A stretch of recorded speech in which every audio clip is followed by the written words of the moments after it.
السلام علیکم۔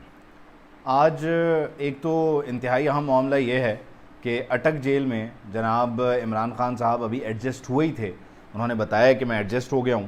تو انتظامیہ نے اسلام آباد ہائی کورٹ کے تحریری حکم نامے کے جاری ہونے کے بعد انہیں منتقل کرنا شروع کر دیا اڈیالہ جیل کی طرف، اور اڈیالہ جیل انہیں لانے کی تیاریاں ہو رہی ہیں، تو وہ اڈیالہ جیل آج رات پہنچ جائیں گے یا صبح پہنچے ہوئے ہوں گے۔ خیر، اس بیچ ایک جو کوشش ہو رہی ہے جس پہ آج بات ہوئی ہے، درانی صاحب سے بھی بات کی ہے ہم نے، اور محمد علی درانی صاحب مل رہے ہیں تحریک انصاف کی کمیٹی سے، محمد علی درانی صاحب مل رہے ہیں جناب صدر مملکت ڈاکٹر عارف علوی صاحب سے، اور وہ یہ بتاتے ہیں کہ تحریک انصاف ٹکراؤ نہیں چاہتی، مصالحت چاہتی ہے، مفاہمت چاہتی ہے۔ اب وہ جو تحریک انصاف اس وقت اٹک جیل اور اڈیالہ جیل کے بیچ میں ہے، وہ تو ٹکراؤ پر، نیم کالنگ پر یقین رکھتی ہے، لیکن جو کمیٹی آپریٹ کر رہی ہے اس وقت تحریک انصاف کو، وہ پارٹی قائد سے، پارٹی چیئرمین کے جو نظریات ہیں اس سے ہٹ کر آپریٹ کرتی بظاہر نظر آ رہی ہے۔ یہ اس کو آپ ریلیٹ کر لیں بالکل اسی طرح جو 22 اگست 2016 کو متحدہ قومی موومنٹ کے ساتھ ہوا تھا، یعنی ایک پریس کانفرنس کے ذریعے، ایک میڈیا ٹاک کے ذریعے لکیر کھینچ دی گئی تھی اور قائد الگ ہو گئے تھے اور پارٹی الگ تھی، اور پارٹی قائد کے اقدامات کو کنڈیم کرتی تھی۔ تو یہ کم و بیش وہی صورتحال ہے۔ اب درانی صاحب کیونکہ اسٹیبلشمنٹ کے قریب سمجھے جاتے ہیں اور ہیں بھی، مانتے بھی ہیں اس بات کو، تو وہ کسی کے کہنے پر یہ سب کچھ کر رہے ہیں۔ اب کیوں کر رہے ہیں، اس کی 2-3 وجوہات ہیں میری رائے میں۔ ایک تو یہ کہ بنیادی طور پر یہ میسج ہے مسلم لیگ نون کو، میاں محمد نواز شریف صاحب نے جو حال ہی میں نیا بیانیہ ترتیب دینا شروع کیا ہے، جس میں وہ احتساب کی بات کر رہے ہیں، اور احتساب ان لوگوں کے احتساب کی بات کر رہے ہیں جن کا احتساب ہو نہیں سکتا، اس لیے کہ شہباز شریف صاحب تو ان کے ساتھ ورکنگ ریلیشن میں تھے اور حکومت میں تھے، اور وہ لوگ اپنی اپنی پوسٹنگز پر تھے، تو اب یہ احتساب اچانک سے کیسے ہو سکتا ہے؟ تو ایک تو یہ وجہ ہے۔ دوسرا، کچھ انٹچیبلز بھی ہوتے ہیں، ظاہر ہے وہ ہو بھی نہیں سکتا۔ تو اب وہ میاں صاحب نے جیسی اپنے بیانیہ کو پانی شانی لگایا، ووٹ کو عزت دو نکالا ہے بکسے میں سے، اور پھر جنرل فیض، جنرل باجوہ، باقی لوگوں کے نام لینا شروع کیے ہیں،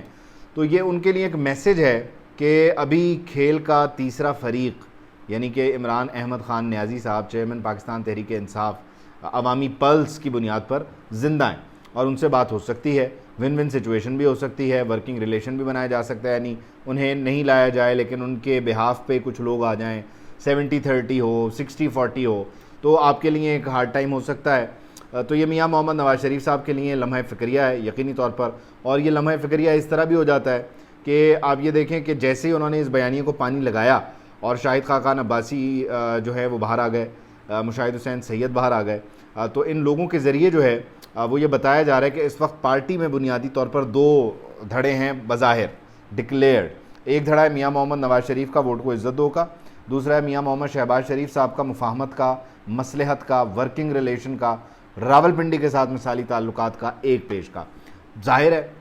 مثالی تعلقات ہی ہمیشہ چلتے ہیں، مثالی تعلق اب یہ کیسے پاسبل ہو سکتا ہے کہ ایک گھر میں ایک شخص وہ ہے جو ہر بات پہ لبیک کہتا ہے، آمین کہتا ہے، فبیہا کہتا ہے، اور ایک شخص وہ ہے جو ہر تھوڑی دیر بعد کہتا ہے کہ ٹھیک ہے لیکن، تو وہ لیکن والا تو اس پہ ویسی ریڈ لائن لگ گئی ہے، اس پہ کراس لگ گیا ہوگا، کیونکہ آپ کے پاس ایک ہی گھر میں جب اتنا تابعدار، وفادار، شاندار آپشن موجود ہے تو آپ پھر کسی دوسرے لیکن پہ کیوں جائیں گے؟ تو میاں محمد نواز شریف صاحب کے لیے یہ سوچنے کی گھڑی ہے کہ انہوں نے اس وقت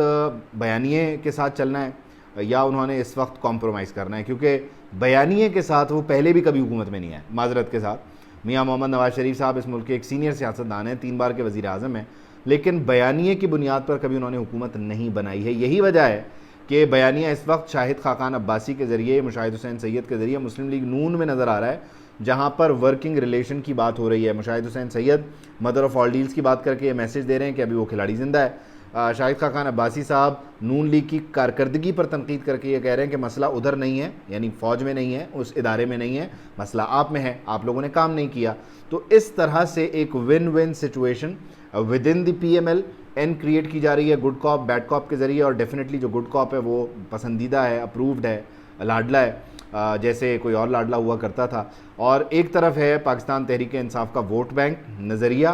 جو کہ نہیں ہے لیکن ووٹ بینک ہے، کرزما ہے، اور عمران خان صاحب کی ایک جو پریزنس ہے جو بنائی گئی، اور پھر اس کو انہوں نے بھرپور کیش کیا اور وہ کرتے آ رہے ہیں، اور اب بلکہ پوری مشینری ان کے خلاف ہے لیکن پھر بھی وہ کرزما کہیں نہیں جا سکتا۔ تو یہ اس ساری صورتحال میں عمران احمد خان نیازی صاحب کا اچانک سے ریلیونٹ ہو جانا میاں محمد نواز شریف کے لیے پیغام ہے، پاکستان کے تمام سیاستدانوں کے لیے پیغام ہے کہ کھیل کبھی بھی کسی کے لیے بھی پلٹ سکتا ہے۔